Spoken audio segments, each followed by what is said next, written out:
Hello, everyone. Welcome to my channel. My name is Stephanie, and today we are cooking a bunch of meals, dinner ideas for you. This is what we had this for dinner these past week or so. I do not know how to say the name of this soup, and I'm not going to brutal it, whatever. I put the name up at the top of the screen as you had saw. I don't know how to say that. If you know what I don't know. I don't know what kind of soup this is, honestly. But it's very, very, very good. As you can see, I put some parsley, I put salt, pepper, and garlic. And then you're gonna cook up your chicken. And I put a little bit of oil in there as well and onion powder. This part I did not measure anything, so that's why I'm just throwing it out there. I'm just telling you guys what I put in there. And then I put a little bit of oil, and then you just cook it until it is white everywhere. And you don't have to cook it all the way because you will be returning your chicken back to your pot and it will cook for another 20 minutes. So you don't want to dry out that chicken by cooking it for too long. And then after you take all the chicken out of your pot, you're on the recipe, I will read it to you. It says 2 cups of finely chopped carrots, 1 cup of chopped green bell pepper, 2 rib celery thinly sliced, and a half a cup of finely chopped onion. So what I do there is I take all of those ingredients and I put them in a food processor and process them all up so that they're super, super tiny. Because I have found that whenever I do this, Danielle, my daughter, will eat this soup. She loves this soup. And if you know her personally, she does not like any of those things. None of them. She'll do onions, cooked and things like that, but she does not like carrots, celery, or peppers of any sort. But this soup, she always has to go back for seconds every time. I've never seen her so happy about something that I think that she would be, just turned off of. So then here we're also adding 3 cloves of garlic. I just add 2 scoops of minced garlic there. Some more oil. And the recipe doesn't technically call for that, but I find that if you don't add a little bit of oil to it, after a little while, it starts kind of sticking to the pan. Oh, and I had my butter out and I was already using it for something else because I had something else going on while I was making this. So I just threw in the rest of the butter that was on the spoon. But yeah, if you don't add a little bit of butter or oil, it starts sticking to the bottom of the pan. Maybe it's just my pan or I don't know, but yeah, if you want some extra, and that's okay. So I don't have chicken broth, so I had to use that. It was chicken bouillon powder, and all I did with that was I put it into water to create a chicken broth. That's all. And then here we're adding in it's 2 teaspoons of curry powder. And you see me adding more, but it was a half of a teaspoon, that's why. But yeah, it's perfect with that amount. You don't need extra curry unless you want, more seasonings to it, but I find that to be fine. I don't think I added any more. And then 1/4 cup of all-purpose flour, and you're going to mix that together, and you're going to cook it for just a few minutes just to cook off that raw flour taste. And then what I usually do is whenever I see that it's kind of getting a little, and here, sorry, I add some more salt. And I like to season this part to give it a little bit more flavor. And then, yeah, slowly add in your chicken broth. It is 3 cups of chicken broth. But like I said, I used the chicken bouillon powder or whatever I used a whole packet in a 3 cup thing. So it's pretty diluted and it comes out perfect, honestly. And then now you're going to also add in milk. It is, let's see, how much milk? 1 cup of milk in there. And then you're going to add in one finely, like finely sliced apple. And then also you're going to put in 1 tomato.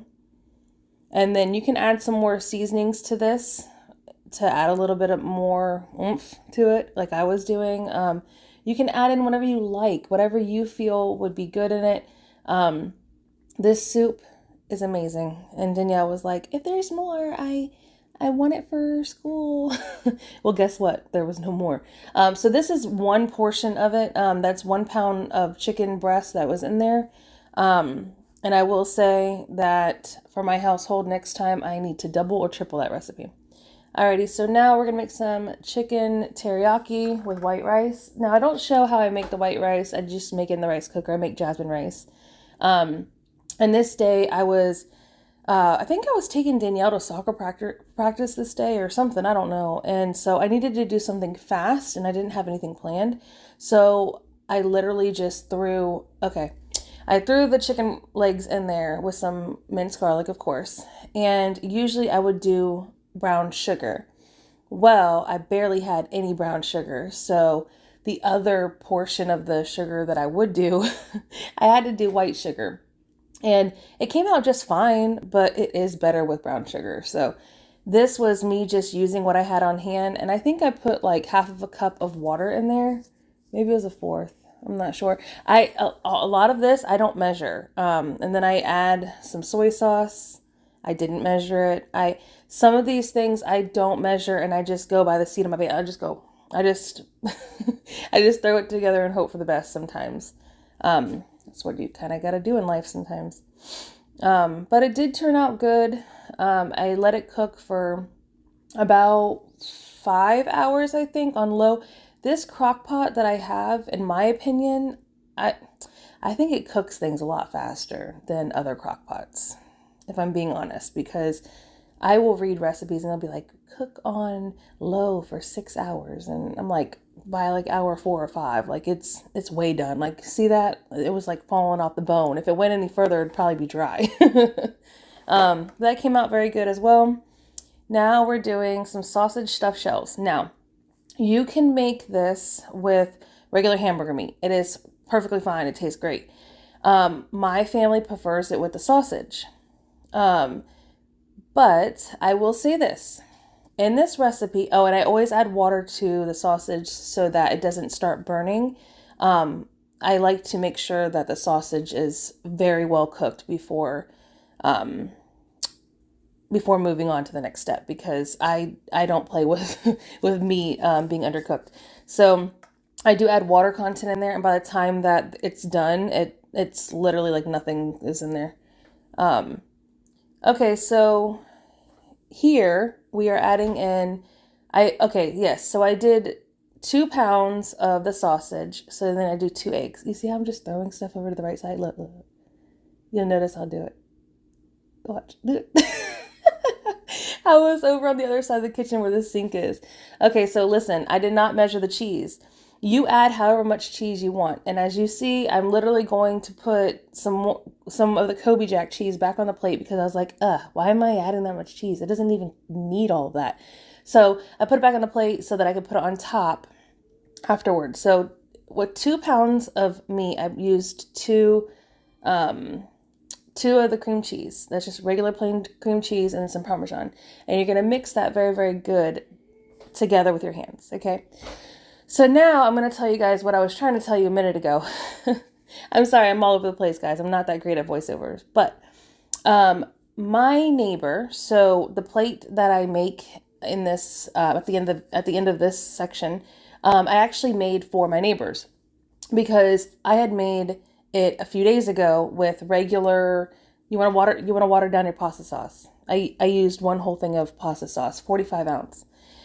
So I gave them some last time, and it was made with, regular ground beef.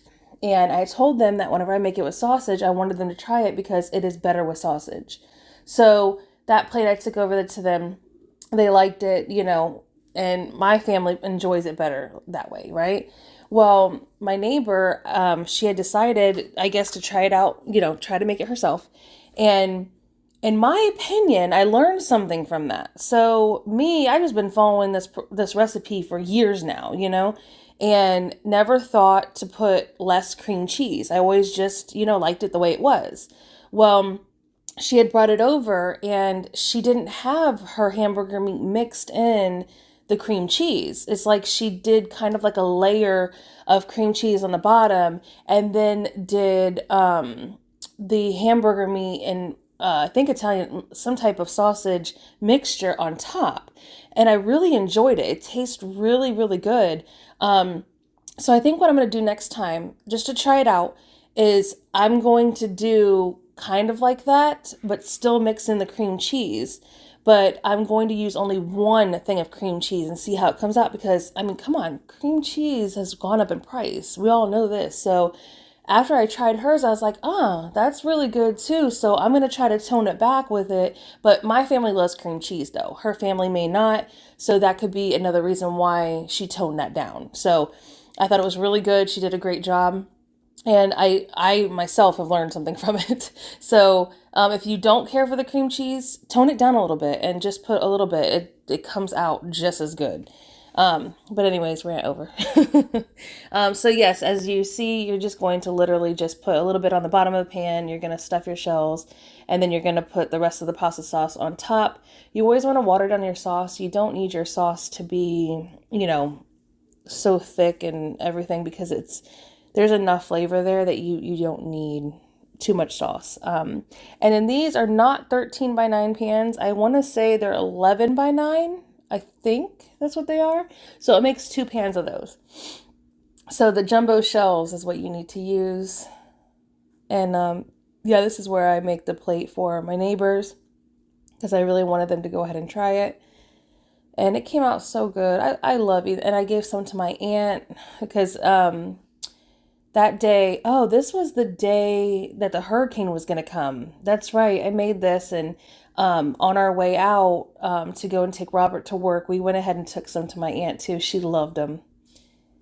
Alrighty, so now let's do some honey lemon chicken. Okay, now listen.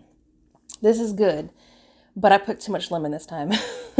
I put 1 extra tablespoon of lemon. I learned my lesson. It still tastes good. But all right, so you're going to see me add the same seasonings to both the chicken and the flour. I do both sides of the chicken because I believe in seasoning up each layer. So garlic, salt, pepper, and I think I put paprika. And I think that's all that I put, really. I didn't put paprika on the chicken. I put that in the flour, though. But, I mean, you guys can literally see what I'm doing. And then I speed up the process of doing the other side of the chicken. But yeah, I don't know. I didn't want, because I used fresh lemons, because I had fresh lemons on hand. So I used in total, I think like maybe 4 lemons. And when I was putting the lemon juice in, I was like, I don't want to waste it though. So I'm going to use up whatever I have. And it happened to be like 1 more tablespoon. So I went ahead and I put it in and everyone in the household agreed. It is good, but it's a little too lemony, So, all right. So to my pot, this recipe usually calls for just 1 tablespoon of butter and 1 tablespoon of oil. Now, I was not thinking about this because, when you're just doubling up a recipe, sometimes some things can get mixed up and you're like, wait, well, why did I do that? And I realized when I went back to like edit it, I was like, why did I do that? So normally it's 1 pound of chicken tenders that you'd be doing, right?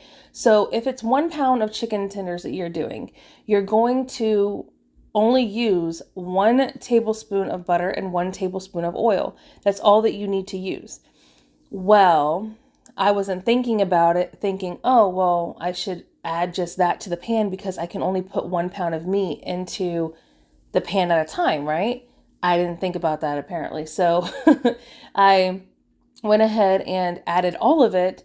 And then by the time that it was time to fry up the other, I had to add more to the pan. So don't make mistake like I do. Don't add too much. And by the way, a lot of flour got wasted that day because I was cleaning out my jar, the one that I like, hold all my flour in, and I poured it all the way out, and there was just a little tiny bit in the bottom. And when I did that, I was like, oh, I need a little bit more. So then I went and I grabbed a new thing of flour, and it went everywhere. It literally just poured all out on me. And I was like, oh my gosh, I'm a mess. All right, so here you're going to do some cornstarch. I think they call it slurry. I don't know. It's 3 tablespoons of water, and then you do, I think it's 3. Is it 3 tablespoons of water? And then 2 tablespoons of cornstarch, I believe. So it might have been 4. I don't know. I'm so sorry. I'll try to write it down below. And then it was supposed to be 6 tablespoons, because remember, I'm doubling this recipe. This is the double recipe. So I was supposed to only do 6 tablespoons of lemon juice, but I did 7 because I had an extra, and I regret that. Don't do that. So soy sauce, we do, I think I'm going to have it written down below. Okay. I promise. But, I think it was just like maybe 3 or 4, probably 4 teaspoons of soy sauce, probably. And then the organic, I almost said sugar, honey, half of a cup, because it's originally 1/4 of a cup. So I doubled this one because I wanted the guys to have food for the next day to take to work, and it worked out great because it made perfectly 2 containers for them to take. All right, so now for the sauce part. Of course, you're gonna do some minced garlic, and then this right here is some chicken broth with, of course, the chicken bouillon is what I used. Me showing you what I used. I don't remember exactly how much water that was, but I will write it down below. Okay, so I let this heat up just a little bit, so that when the mixture, this is going to thicken up pretty quickly. So you want to add that in, and you want to get it to where it's starting to thicken. Now, once it starts getting thick, then you're going to add your chicken back in. And then what I do is I try to like leave the stove on, but on really low. And then I'll let the chicken just sit there in it. And just continue randomly like stirring it around, or, whatever, coating it more. Especially when you have a lot going into a pan. I was surprised that it all fit, actually. I totally forgot about even owning this bigger pan until I found it. And thank you guys for watching. Have a great day.